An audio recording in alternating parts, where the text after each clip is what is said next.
नवरात्रि का छठा है ये माँ कात्यायनी रूप। कलयुग में शक्ति बनी दुर्गा मोक्ष स्वरूप। देवों की रक्षा करे लिया तभी अवतार। ब्रजमंडल में हो रही आपकी जय जयकार। या देवी सर्वभूतेषु कात्यायनी रूपेण संस्थिता। नमस्तस्यै नमस्तस्यै नमस्तस्यै नमो नमः। जय माता दी। ओम नमः शिवाय। प्रिय भक्तजनों, आज चैत्र शुक्ल की षष्ठी तिथि है और आज का दिन धन वैभव देने वाली ब्रजमंडल की अधिष्ठात्री माता कात्यायनी को समर्पित है। आज के दिन भक्ति भाव से माता कात्यायनी की व्रत कथा का श्रवण करने से श्रवणकर्ता को धन वैभव प्रतिष्ठा की प्राप्ति होती है। तो आज मैं आपको सुनाने जा रही हूँ चैत्र नवरात्रि में सुनी जाने वाली माता कात्यायनी की बड़ी ही दुर्लभ तथा पौराणिक कथा। तो आप सभी भक्तजन इन कथाओं को बड़ी ही श्रद्धा और प्रसन्न चित्त मन से सुनिएगा। जब पृथ्वी पर असुरों का उत्पात बढ़ गया था, तब ऋषि मुनियों समस्त प्राणियों को दुष्ट असुरों के अत्याचार से मुक्ति दिलाने के लिए माँ आदि शक्ति कात्यायनी स्वरूप में प्रकट हुई थी। कत नामक एक प्रसिद्ध महर्षि थे। उनके पुत्र का नाम कात्याय ऋषि था। इन्हीं कात्य ऋषि के गोत्र में अति प्रसिद्ध महर्षि कात्यायन का जन्म हुआ। महर्षि कात्यायन माता जगदम्बा के परम भक्त थे। महर्षि कात्यायन की प्रबल इच्छा थी कि माँ भगवती उनके घर पुत्री के रूप में जन्म ले। माँ जगदम्बा की उपासना करते हुए उन्होंने बहुत वर्षों तक बड़ी कठोर तपस्या की। माँ भगवती ने उनकी तपस्या से प्रसन्न होकर महर्षि कात्यायन के घर में जन्म लेना स्वीकार कर लिया। आश्विन कृष्ण चतुर्थी को ये महर्षि कात्यायन की पुत्री के रूप में माँ जगदम्बा का जन्म हुआ।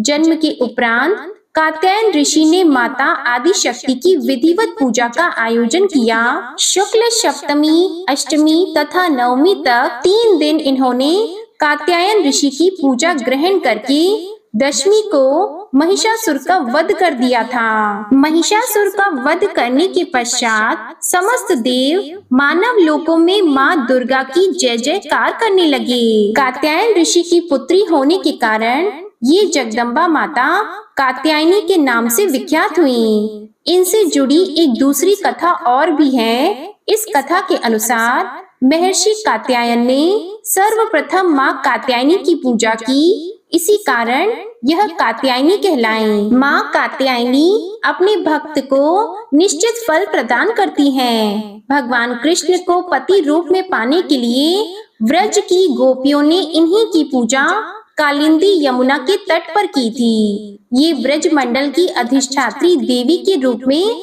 प्रतिष्ठित हैं। भगवान श्री कृष्ण ने भी माता कात्यायनी की पूजा की थी। इनका स्वरूप अत्यंत ही भव्य और दिव्य है। इनका वर्ण सोने के समान चमकीला और उज्जवल है। इनकी 4 भुजाएं हैं। माता का दाहिनी तरफ का ऊपर वाला हाथ अभय मुद्रा में है तथा नीचे वाला वर यानी आशीर्वाद मुद्रा में है। बाईं तरफ के ऊपर वाले हाथ में तलवार और नीचे वाले हाथ में कमल पुष्प सुशोभित है। इनका वाहन सिंह है। इनकी भक्ति को परिपूर्ण आत्मदान करने वाले ऐसे भक्त को सहज भाव से माँ कात्यायनी के दर्शन प्राप्त हो जाते हैं। माँ कात्यायनी की भक्ति और उपासना द्वारा मनुष्य को बड़ी सरलता से अर्थ, धर्म, काम, मोक्ष चारों फलों की प्राप्ति हो जाती है। वह इस लोक में स्थित रहकर भी अलौकिक तेज और प्रभाव से युक्त हो जाता है। उसके रोग, शोक, संताप, भय आदि सर्वथा विनष्ट हो जाते हैं। प्रिय भक्तजनों, आइए अब सुनते हैं कन्याकुमारी माता की कथा। शिव पुराण में लिखित एक बहुत ही प्रसिद्ध कथा के अनुसार बाणासुर नाम के एक असुर ने देवताओं को अपने कुकर्मों से पीड़ित कर रखा था। सभी देवता इस असुर से मुक्ति पाना चाहते थे, लेकिन कोई भी इसे मार नहीं पा रहा था, क्योंकि इस असुर को भगवान शिव की ओर से वरदान प्राप्त था कि उसकी मृत्यु केवल कुंवारी कन्या के हाथों से होगी। यह वरदान उसे भगवान शिव की कड़ी तपस्या के बाद मिला था। उसी राक्षस का वध करने के लिए आदि शक्ति के एक अंश से एक पुत्री को जन्माया गया। इस पुत्री का जन्म एक राजा के घर हुआ। राजा के 8 पुत्र और एक पुत्री थी। इसी पुत्री का नाम रखा गया कन्या। इस कन्या को भगवान शिव से प्रेम हुआ और उन्हें पाने के लिए कन्या ने कठोर तपस्या की। उनकी तपस्या से भगवान शिव प्रसन्न हुए और विवाह का वचन दिया। विवाह की तैयारियां शुरू की गईं। इसके बाद भगवान शिव तय कार्यक्रम के अनुसार कैलाश से बारात लेकर चल दिए। बारात कन्याकुमारी से लगभग 12 किलोमीटर दूर सुचिंद्रम गांव में ठहरी। उधर कन्याकुमारी का विवाह होते देख देवता गण परेशान हो गए कि अब बाणासुर का वध कैसे होगा। पहले तो उन्होंने देवी को समझाने का बहुत प्रयास किया, लेकिन जब बात नहीं बनी तो छल का ही सहारा लिया। विवाह का समय ब्रह्म मुहूर्त रखा गया था, लेकिन नारद जी ने आधी रात को ही मुर्गे का रूप लेकर बाग दे दिया। शिव जी को लगा कि सुबह हो गई और वह ब्रह्म मुहूर्त पर नहीं पहुंच पाएंगे, इसलिए भोलेनाथ बारात लेकर वापस कैलाश पर्वत पर लौट गए। उधर दुल्हन के रूप में तैयार देवी ने जब देखा कि बारात नहीं आई तो वह दुखी और क्रोध से भर उठी। उन्होंने क्रोध में आकर बारात के लिए बना सारा भोजन समुद्र में फेंक दिया और कहा जाता है कि कन्याकुमारी के तट की रेत में आज भी कई रंग बिरंगे पत्थर के कण मिलते हैं जो देखने में दाल चावल जैसे लगते हैं। प्रिय भक्तों, बारात लौटने के बाद देवी कुमारी के दिव्य सौंदर्य की चर्चा बाणासुर तक भी पहुंच गई। उसने देवी के पास विवाह का प्रस्ताव भेजा तो देवी के मना करने पर वह जबरदस्ती पर उतारू हो गया। तब बाणासुर और देवी में भयंकर युद्ध हुआ, जहां देवी ने चक्र से उसका वध कर दिया। बाणासुर के वध के बाद परशुराम और नारद जी ने देवी से कलयुग के आखिरी तक उसी जगह पर रहकर आसुरी शक्तियों से लड़ने की प्रार्थना की, जिसे उन्होंने स्वीकार भी कर लिया। इसके बाद परशुराम ने समुद्र तट पर एक विशाल मंदिर की स्थापना की, जहां कन्या रूप देवी को स्थापित किया गया। मंदिर में देवी की काले पत्थर की प्रतिमा है। इनके दाएं हाथ में एक कमल है। प्रिय भक्तजनों, उन्हें देखने पर ऐसा लगता है मानो 16 श्रृंगार में देवी आज भी शिव जी के आने का इंतजार कर रही हो। एक बार प्रेम से बोलिए, जय माता कन्याकुमारी, जय हो माता कात्यायनी, ओम नमः शिवाय। आइए अब सुनते हैं माता रानी की दूसरी कथा। माँ दुर्गा को शेरावाली के नाम से पुकारने के पीछे एक कथा भी प्रचलित है। इस कथा के अनुसार भगवान शिव को अपने पति के रूप में पाने के लिए माता पार्वती ने हजारों वर्षों तक तपस्या की थी। इस तपस्या का तेज इतना अधिक था कि पार्वती माता का गोरा रंग सांवला पड़ गया था, लेकिन तपस्या सफल हुई और माँ पार्वती को भगवान शिव पति के रूप में प्राप्त हुए। एक बार संध्या के समय माता पार्वती और भगवान शिव एक साथ कैलाश पर्वत पर बैठे थे। तभी हंसी हंसी में माता पार्वती को शिव जी ने काली कहकर पुकारा, लेकिन वह पार्वती जी को बिल्कुल अच्छा नहीं लगा। उन्होंने तुरंत कैलाश छोड़ दिया। वे वन में तपस्या करने चली गईं, जिससे उनका गोरा रंग उन्हें वापस मिल जाए। जब वे वन में तपस्या कर रही थी, तब एक शेर वहां आ गया और उन्हें खाना चाहता था, लेकिन माता की तपस्या को शेर चुपचाप बैठकर देख रहा था। माता रानी ने वर्षों तक तपस्या की। उनकी तपस्या समाप्त होने पर शेर वहीं बैठा रहा। माता रानी की तपस्या को समाप्त करने के लिए शिव जी उनके पास आए। उन्होंने माता को गोरे होने का आशीर्वाद दिया। वरदान पाने के बाद माता पार्वती स्नान करने के लिए गईं। जब वो स्नान करने गईं, तो उनके शरीर से एक और काले रंग की देवी निकली। इनके निकलते ही माता गोरी हो गईं। इन काली देवी का नाम कौशिकी पड़ गया। फिर माता पार्वती का रंग गोरा हो गया इससे माता रानी को एक और नाम मिला जिसे गौरी नाम से जाना जाता है। अब देखिए, जब माता पार्वती स्नान करके बाहर आई तो अपने तप स्थान पर एक शेर को बैठा हुआ पाया। तब उन्हें बाद में ज्ञात हुआ कि उनका भक्षण करने आए शेर ने उन्हें अपना ग्रास नहीं बनाया और इतने वर्षों तक उनके पास ही बैठा रहा। इस तरह वह भी उनके तप में सम्मिलित रहा। प्रसन्न होकर वर्षों तक तप में साथ देने वाले शेर को उन्होंने अपना वाहन बना लिया। तब से ही माता दुर्गा का वाहन शेर है और उन्हें शेरावाली कहा जाता है। तो एक बार प्रेम से बोलिए, जय माँ दुर्गा, जय माता शेरावाली। ओम नमः शिवाय। प्रिय भक्त जनों, आइए अब सुनते हैं दुर्गा सप्तशती का 5वां अध्याय। इस अध्याय में देवताओं के द्वारा देवी की स्तुति का वर्णन है। महर्षि मेधा ने कहा, पूर्व काल में शुंभ निशुंभ नामक असुरों ने अपने बल के मद से इंद्र का त्रिलोकी का राज्य और यज्ञों के भाग छीन लिए और वे दोनों इसी प्रकार सूर्य, चंद्रमा, धर्मराज और वरुण के अधिकार भी छीनकर स्वयं ही उनका उपयोग करने लगे। वायु और अग्नि का कार्य भी वही करने लगे और इसके पश्चात उन्होंने जिन देवताओं का राज्य छीना था उनको अपने अपने स्थान से निकाल दिया। इस तरह से अधिकार छिने हुए दैत्यों तथा दैत्यों द्वारा निकाले हुए देवता अपराजिता देवी का स्मरण करने लगे कि देवी ने हमको वर दिया था कि मैं तुम्हारी संपूर्ण विपत्तियों को नष्ट करके रक्षा करूंगी। ऐसा विचार कर सब देवता हिमालय पर गए और भगवती विष्णु माया की स्तुति करने लगे। देवताओं ने कहा, देवी को नमस्कार है, शिव को नमस्कार है, प्रकृति और भद्रा को नमस्कार है। हम लोग रौद्र, नित्या और गौरी को नमस्कार करते हैं। ज्योत्सनामयी, चंद्र रूपिणी और सुख रूपा देवी को निरंतर नमस्कार है। शरणागतों का कल्याण करने वाली वृद्धि और सिद्धि रूपा देवी को हम बार बार नमस्कार करते हैं और नैऋति, राजाओं की लक्ष्मी तथा सर्वाणी को नमस्कार है। दुर्गा को, दुर्ग स्थलों को पार करने वाली दुर्गपारा को, सारा, सर्वकारिणी, ख्याति, कृष्ण और घूम्र देवी को सदैव नमस्कार है। अत्यंत सौम्य तथा अत्यंत रौद्र रूपा को हम नमस्कार करते हैं, उन्हें हमारा बारंबार प्रणाम है। जगत की आधारभूत कृति देवी को बार बार नमस्कार करते हैं। जिस देवी को प्राणी मात्र विष्णु माया कहते हैं उनको नमस्कार है, उनको नमस्कार है। जो देवी संपूर्ण प्राणियों में चेतना कहलाती है उनको नमस्कार है। जो देवी संपूर्ण प्राणियों में बुद्धि रूप से स्थित है उनको नमस्कार है। जो देवी सब प्राणियों में निद्रा रूप से विराजमान है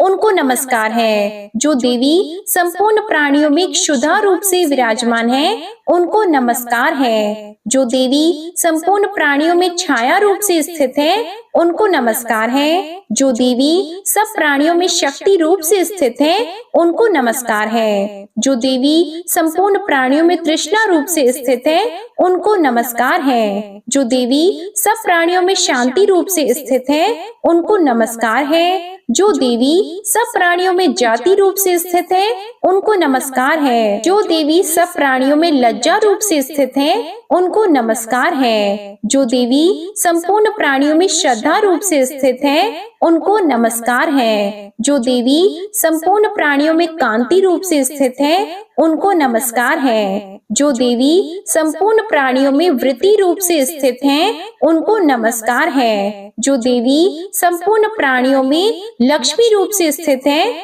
उनको नमस्कार है। जो देवी संपूर्ण प्राणियों में स्मृति रूप से विराजमान है उनको नमस्कार है। जो देवी सब प्राणियों में दया रूप से स्थित है उनको नमस्कार है। जो देवी सब प्राणियों में तुष्टि रूप से स्थित है उनको नमस्कार है। जो देवी संपूर्ण प्राणियों में मातृ रूप से स्थित है उनको नमस्कार है। जो देवी संपूर्ण प्राणियों में भ्रांति रूप से स्थित है उनको नमस्कार है। जो देवी संपूर्ण प्राणियों में नित्य व्याप्त रहती हैं उनको नमस्कार है। जो देवी चैतन्य रूप से इस संपूर्ण संसार को व्याप्त करके स्थित हैं उनको नमस्कार है। पूर्व काल में देवताओं ने अपने अभीष्ट फल पाने के लिए जिसकी स्तुति की है और देवराज इंद्र ने बहुत दिनों तक जिसका सेवन किया है वह कल्याण की साता भूता ईश्वरी हमारा कल्याण और मंगल करें। तथा सारी विपत्तियों को नष्ट कर डाले।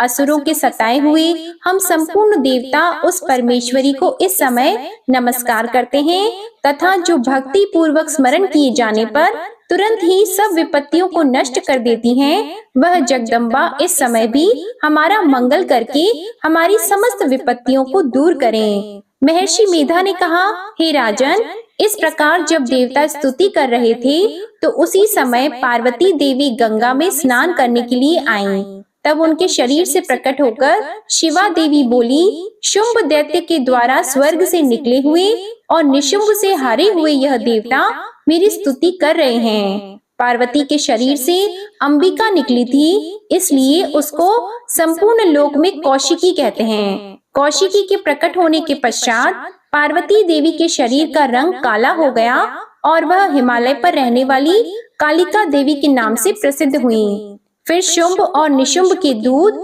चंड मुंड वहां आए और उन्होंने परम मनोहर रूप वाली अंबिका देवी को देखा।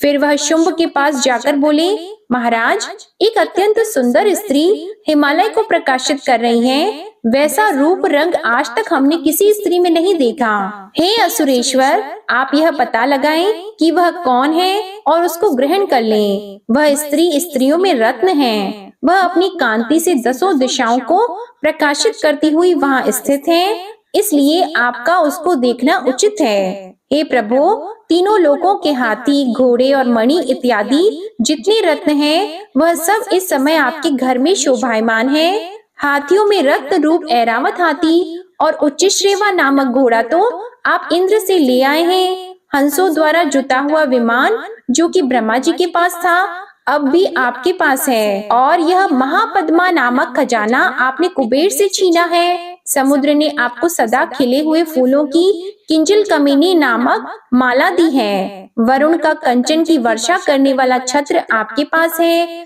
रथों में श्रेष्ठ प्रजापति का रथ भी आपके पास ही है। हे दैतेंद्र, मृत्यु से उत्क्रांति का नामक शक्ति भी आपने छीन ली और वरुण का पाश भी आपके भ्राता निशुंभ के अधिकार में है। और जो अग्नि में न जल सके ऐसे 2 वस्त्र भी अग्निदेव ने आपको दिए हैं। हे दैत्यराज, इस प्रकार सारी रत्न रूपी वस्तुएं आप संग्रह कर चुके हैं, तो फिर आप यह कल्याणकारी स्त्रियों में रत्न रूप अनुपम स्त्री आप क्यों नहीं ग्रहण करते? महर्षि मेधा बोले, चंड मुंड का यह वचन सुनकर शुंभ ने विचारा कि सुग्रीव को अपना दूत बनाकर देवी के पास भेजा जाए। प्रथम उसको सब कुछ समझा दिया और कहा कि वहां जाकर तुम उसको अच्छी तरह से समझाना और एक उपाय करना जिससे वह प्रसन्न होकर तुरंत मेरे पास चली आए। भली प्रकार समझाकर कहना। दूत सुग्रीव पर्वत के उस रमणीय भाग में पहुंचा जहां देवी रहती थी। दूत ने कहा, हे देवी, दैत्यों का राजा शुंभ जो इस समय तीनों लोकों का स्वामी है, मैं उसका दूत हूँ और यहाँ तुम्हारे पास आया हूँ। संपूर्ण देवता उसकी आज्ञा एक स्वर से मानते हैं। अब जो कुछ उसने कहने भेजा है वह सुनो। उसने कहा है, इस समय संपूर्ण त्रिलोकी मेरे वश में है और संपूर्ण यज्ञों के भाग को अलग अलग मैं ही लेता हूँ और तीनों लोकों में जितने श्रेष्ठ रत्न हैं वे सब मेरे पास हैं। देवराज इंद्र का वाहन ऐरावत मेरे पास है जो मैंने छीन लिया है। उच्चश्रेवा नामक घोड़ा जो क्षीर सागर मंथन करने से प्रकट हुआ था उसे देवताओं ने मुझे समर्पित किया है। हे सुंदरी, इनके अतिरिक्त और भी जो रत्न भूषण पदार्थ देवताओं के पास थे वह सब मेरे पास है। हे देवी, मैं तुम्हें संसार की स्त्रियों में रत्न मानता हूँ क्योंकि रत्नों का उपभोग करने वाला मैं ही हूँ। हे चंचल कटाओं वाली सुंदरी, अब यह मैं तुझ पर छोड़ता हूँ कि तू मेरे या मेरे भाई महापराक्रमी निशुंभ की सेवा में आ जाए। यदि तू मुझे वरेगी तो तुझे अतुल महान ऐश्वर्य की प्राप्ति होगी। अतः तुम अपनी बुद्धि से यह विचार कर मेरे पास चली आओ। महर्षि मेधा ने कहा, दूत के ऐसा कहने पर संपूर्ण जगत का कल्याण करने वाली भगवती दुर्गा मन ही मन मुस्कुराई और इस प्रकार कहने लगी। देवी ने कहा, हे दूत, तू जो कुछ कह रहा है वह सत्य है और इसमें किंचन मात्र भी झूठ नहीं है। शुंभ इस समय तीनों लोगों का स्वामी है और निशुंभ भी उसी की तरह पराक्रमी है, किंतु इसके संबंध में मैं जो प्रतिज्ञा कर चुकी हूँ उसे मैं कैसे झुठला सकती हूँ? अतः तू मैंने जो प्रतिज्ञा की है उसे सुन। जो मुझे युद्ध में जीत लेगा और मेरे अभिमान को खंडित करेगा तथा बल में मेरे समान होगा, वही मेरा स्वामी होगा। इसलिए शुंभ अथवा निशुंभ यहाँ आए और युद्ध में जीतकर मुझसे विवाह कर लें। इसमें भला देर की क्या आवश्यकता है? दूत ने कहा, हे देवी, तुम अभिमान में भरी हुई हो, मेरे सामने तुम ऐसी बातें न करो। इस त्रिलोकी में मुझे तो ऐसा कोई दिखाई नहीं देता जो कि शुंभ और निशुंभ के सामने ठहर सके। हे देवी, जब अन्य देवताओं में से कोई शुंभ और निशुंभ के समान युद्ध में ठहर नहीं सकता, तो तुम जैसी स्त्री उनके सामने रणभूमि में ठहर सकेगी? जिन शुंभ आदि असुरों के सामने इंद्र आदि देवता नहीं ठहर सके, तो फिर तुम अकेली स्त्री उनके सामने कैसे ठहर सकोगी? अतः तुम मेरा कहना मानकर उनके पास चली जाओ, नहीं तो जब वह तुम्हें केश पकड़कर घसीटते हुए ले जाएंगे तो तुम्हारा गौरव नष्ट हो जाएगा। इसलिए मेरी बात मान लो। देवी ने कहा, जो कुछ तुमने कहा है ठीक है। शुंभ और निशुंभ बड़े बलवान हैं, लेकिन मैं क्या कर सकती हूँ, क्योंकि मैं बिना विचारे प्रतिज्ञा कर चुकी हूँ। इसलिए तुम जाओ और मैंने जो कुछ भी कहा है वह सब आदर पूर्वक असुरेंद्र से कह दो। इसके पश्चात जो वह उचित समझे करे। अध्याय 5 समाप्त। जय माता दुर्गा। ओम नमः शिवाय। प्रिय भक्त जनों, उम्मीद करती हूँ आपको ये कथा अत्यंत पसंद आई होगी। अगर आपको ये कथा पसंद आए तो हमारे चैनल को लाइक करिएगा, शेयर करिएगा, कमेंट में माता रानी की जय लिखिएगा और चैनल को भी सब्सक्राइब करिएगा। जय माता दी।